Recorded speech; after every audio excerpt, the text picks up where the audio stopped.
क्यों सऊदी अरब में सभी मुस्लिम औरतें गुलाब जल और फिटकरी का इस्तेमाल पति के साथ संबंध बनाते समय करती हैं? इस प्रश्न का उत्तर जब कोई स्त्री जान लेती है तो उसके जीवन से सारी दुख तकलीफें दूर हो जाती हैं। इसके पीछे एक गौर रहस्य है कि मुस्लिम औरतें गुलाब जल और फिटकरी का उपयोग पति के साथ संबंध बनाते समय क्यों करती हैं। इस रहस्य से आज पर्दा उठने वाला है। इस वीडियो में मैं आपको इस गुलाब जल और फिटकरी का रहस्य एक कहानी के माध्यम से बताऊंगा। यह कहानी सभी के लिए बहुत ही ज्ञानवर्धक है। यह कहानी समस्त स्त्रियों के लिए अत्यंत ही महत्वपूर्ण है। यह कहानी कल युग की प्रत्येक स्त्री के लिए है। मित्रों, यह बात आज से लगभग 200 वर्ष पूर्व की है। महाप्रतापी, महाज्ञानी और चराचर जगत को अपने ज्ञान से कृतज कर देने वाले एक ऋषि हुआ करते थे। उनके आश्रम में बहुत से शिष्य रहते थे। वह सभी शिष्य भिक्षा मांगकर अपने जीवन का निर्वाह करते थे। एक बार उसी आश्रम का एक शिष्य भिक्षा मांगने के लिए एक मुस्लिम औरत के घर पर चला जाता है। उस मुस्लिम औरत के घर पर जाकर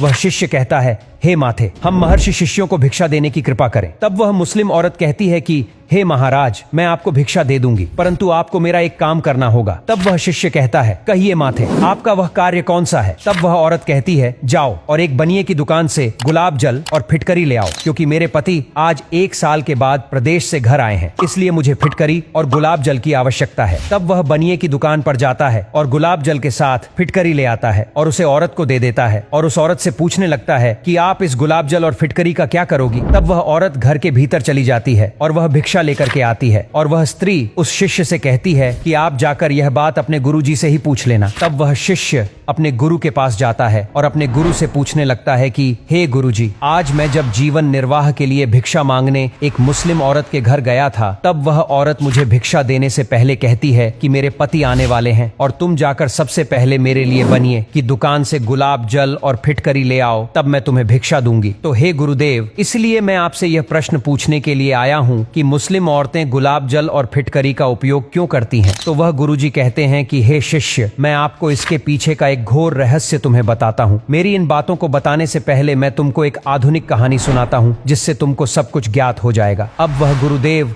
उस शिष्य को कहानी सुनाना आरंभ करते और कहते हैं कि हे शिष्य, हिंदुस्तान के मध्य प्रदेश में विशाल नाम का एक वयस्क मनुष्य रहा करता था। विशाल एक बहुत ही गरीब परिवार से था। घर में रहकर के वह अपने घर की जिम्मेदारियां नहीं निभा पा रहा था, क्योंकि वह गाड़ियां चलाया करता था। ड्राइवरी में जो कुछ भी वह कमाता था वह सब कुछ खर्च हो जाता था। वह अपनी बहन की शादी कैसे करे, अपने छोटे भाई को कैसे पढ़ाए, अपनी बीमार माँ की दवाई कैसे कराए। उसके पिताजी की पहले ही मृत्यु हो चुकी थी। इस वजह से अब घर की सारी जिम्मेदारियां विशाल के ऊपर आ गई थीं। विशाल का एक मित्र सऊदी अरब में रह करके अच्छी खासी कमाई किया करता था। उसका मित्र गांव आया हुआ था, इसलिए विशाल ने अपने मित्र से कहा कि भाई, अगर सऊदी अरब में मेरे लिए कोई नौकरी हो, मैं ड्राइवरी करना अच्छी तरह से जानता हूँ, मुझे वाहन विभाग से लाइसेंस भी प्राप्त है। अगर कोई अच्छी सी नौकरी ड्राइवरी की मेरे लिए निकल आए तो फिर मुझे बता देना। घर में रह करके यहाँ मैं जो कमाता हूँ वह सब कुछ खर्च हो जाता है। मैं तो पूरी तरह से घर के खर्चे भी नहीं उठा पा रहा हूँ। अब विशाल का मित्र इस बात को अपने दिल पर ले लेता है। विशाल के मित्र ने एक स्त्री के यहाँ पर उसके लिए नौकरी ढूंढ ली थी, क्योंकि उस औरत को एक ड्राइवर की जरूरत थी। फिर क्या था, विशाल का मित्र विशाल के लिए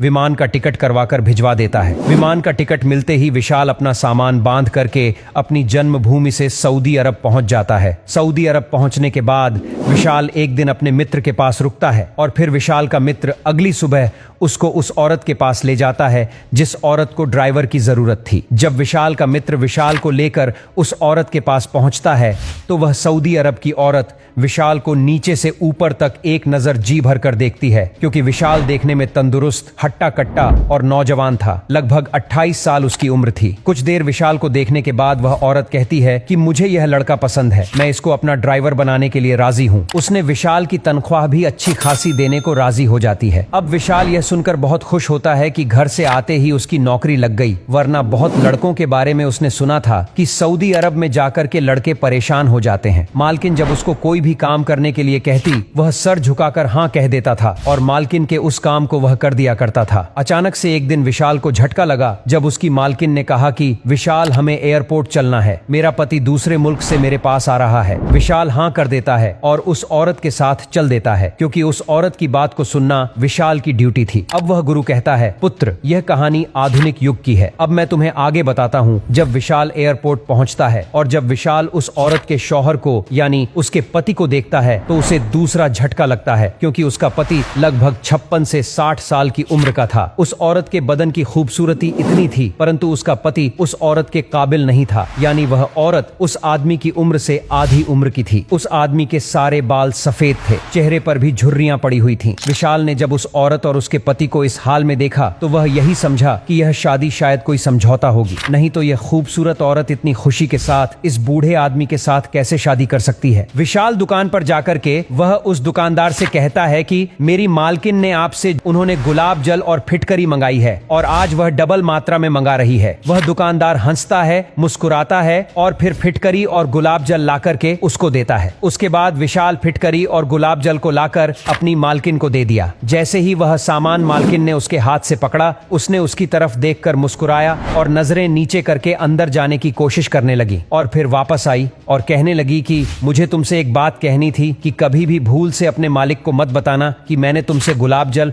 और फिटकरी मंगाई है। अब फिर से एक बार विशाल का दिमाग खराब हो जाता है। उसने नौकरों से पूछने की कोशिश की कि आखिर मालकिन ने जो गुलाब जल और फिटकरी मंगाई है वह किस लिए मंगाई है। वह सभी नौकर भी हंसने लगते हैं और कहते हैं कि कैसी बात करते हो, यहाँ की औरतें तो गुलाब जल और फिटकरी की शौकीन होती हैं। अब विशाल और भी परेशान हो गया। जब विशाल अपनी मालकिन को बाजार ले जाता है तो विशाल की मालकिन कहती है कि विशाल घर में फिटकरी और गुलाब जल खत्म हो गया है, मुझे उसी दुकानदार के पास ले चलो जहां से मैं सामान खरीदती हूँ। बस गुलाब जल और फिटकरी का नाम सुनकर कि फिर विशाल के दिमाग में बिजली सी दौड़ने लगती है। अब वह गुरुजी कहते हैं कि हे शिष्य, विशाल की यह पहेली थी जो सुलझने का नाम ही नहीं ले रही थी। वह अपनी मैडम से जब भी इसके बारे में पूछने की कोशिश करता कि मैडम आखिर इस गुलाब जल और फिटकरी का तुम क्या करती हो, तो उसने कभी भी इस बात की हकीकत उसे नहीं बताई थी। बस कभी मुस्कुरा देती, कभी आंखें चुरा लेती, कभी यह कहती कि तुम इन चक्कर में मत पड़ो, यह खास औरतों के लिए होता है, तुम जानकर क्या करोगे। परंतु आज विशाल ने अपना एक पक्का इरादा बनाया और अपनी मालकिन से आज इस बात को पूछ करके रहेगा कि वह आखिर इतने गुलाब जल और फिटकरी का रोजाना करती क्या है। वह खरीद करके विशाल के साथ गाड़ी में बैठ के आ जाती है। वह औरत रोज पीछे बैठती थी, लेकिन आज वह पीछे नहीं बैठती है बल्कि विशाल के बराबर वाली सीट पर बैठ जाती है और विशाल से घर चलने के लिए कहती है। विशाल गाड़ी चला रहा था और फिर अचानक से वह अपनी मैडम से सवाल करता है कि मालकिन एक बात पूछूं, अगर आप बुरा ना माने तो। वह कहती है कि बोलो क्या बात है, मुझे पता है कि तुम मुझसे मोहब्बत करते हो और बार बार इसीलिए तुमने इस सवाल को मुझसे पूछा, मेरे शौहर के बारे में और मेरे बारे में। लेकिन मैं आज तुमसे यह बात बता देना चाहती हूँ कि मैं अपने शौहर के साथ कभी भी बेवफाई नहीं कर सकती। अगर तुम्हारे दिमाग में यह ख्याल है कि मैं उन्हें छोड़कर तुम्हारे साथ रंगरेलियां मनाऊंगी तो तुम अपने दिमाग से यह बात निकाल दो और अपने दिमाग को बिल्कुल साफ कर लो। ऐसा कभी हो ही नहीं सकता। मैंने उस दलदल से, उस पाप से बचाने के लिए पहले ही अपने पति से वादा किया हुआ है कि मैं जिंदगी भर उनके साथ ही रहूंगी, चाहे भले ही मुझे यौन सुख, जिस्मानी सुख मिले या ना मिले, लेकिन मैं उनके साथ कभी भी यह बेवफाई नहीं करूंगी। इसलिए अपने दिमाग से जो भी मेरे लिए तुम्हारे दिमाग में चल रहा है उसको निकाल दो। और मैंने अपने दिमाग में तुम्हारे लिए आज तक कुछ नहीं सोचा, क्योंकि मैं अपने शौहर से, अपने पति से कभी बेवफाई कर ही नहीं सकती। आज विशाल को अपनी मालकिन की यह बातें सुनने के बाद उसके लिए प्यार वासना नहीं बल्कि इज्जत बढ़ गई थी कि एक औरत जिंदगी में एक आदमी के लिए, अपने एक वादे के लिए कितना त्याग कर सकती है। यह भी एक औरत है। उसके बाद वो कहता है कि मालकिन चलो ये सारी चीज सही है, आज के बाद मैं आपको उस नजर से कभी नहीं देखूंगा, सिर्फ मालकिन की नजर से देखूंगा। और आज से आपके लिए मेरे दिल में इज्जत और बढ़ गई है और जो भी मेरे ख्याल में थे आपको पाने के लिए वो सब मैंने निकाल दिए। लेकिन सिर्फ एक सवाल आपसे पूछना चाहता हूँ कि आप फिटकरी और उस गुलाब जल का क्या करती है। तब मालकिन मुस्कुराती है और कहती है कि सऊदी अरब की औरतें किसी के सामने अपना चेहरा ज्यादा नहीं खोलती, इसलिए अगर तुमने किसी को देखा होगा तो वह औरत तुमको सुंदर दिखी होगी। उनके चेहरे पर लाली होती है, ग्लो होता है, उनके चेहरे पर दाग बिल्कुल नहीं होते हैं। हम औरतें हर रोज सुबह को और रात को सोते टाइम भी फिटकरी को पीस करके गुलाब जल उसमें मिला करके अपने चेहरे पर 15 से 20 मिनट के लिए लेप करते हैं। आज के लिए बस इतना ही, मिलेंगे नेक्स्ट वीडियो में, तब तक के लिए बाय।